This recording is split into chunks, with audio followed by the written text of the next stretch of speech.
আসসালামু আলাইকুম। সবাই কেমন আছেন? আশা করি ভালো আছেন। আজকে নতুন একটা রেসিপি দেখাবো, শাপলা।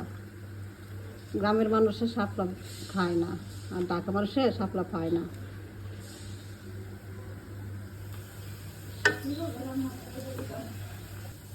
আদা রসুন দিলাম, হলুদ দিলাম, জিরা দিলাম,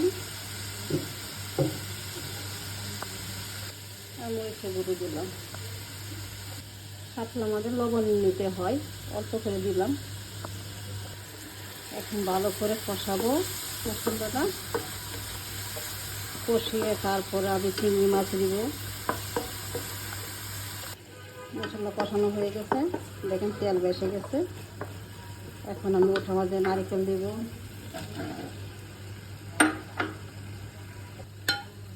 তারপর চিংড়ি মাছ দিব।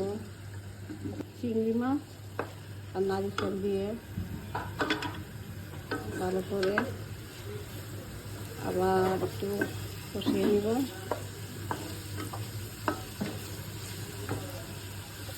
এখন আমি শাপলা দিয়ে দিব।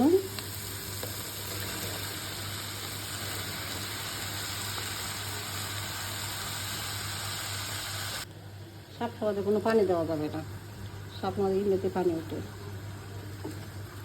আর বেশি লবণ দিলে লবণ লবণ লাগে, লবণও দেওয়া যাবে না। এখন রেখে দিব, এখন রেখে দিব। দেখি কি অবস্থা। এই যে দেখো বন্ধুরা, সবাই অনেক পানি উঠছে, পানি দিতে হয় না। আর শাপলা বেশি লাড়াচাড়া করলে ভেঙে যাবে, তাই আমি লাড়াচাড়া বেশি করতেছি না। তবু অল্প একটু দেখি কী অবস্থা আছে, কতটুকু পানি আছে। পানিটা শুকিয়ে গেলে আমার শাপলা হয়ে যাবে। দেখি শাপলা হয়ে গেছে কিনা। এই জন্য আমার শাপলা হয়ে গেছে, শাপলা আমার হয়ে গেছে, দেখছেন?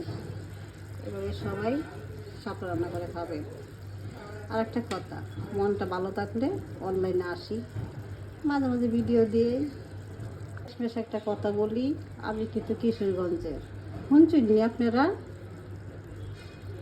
ঠিক আছে, সবাই ভালো থেকো এবং ভালো থাকবেন।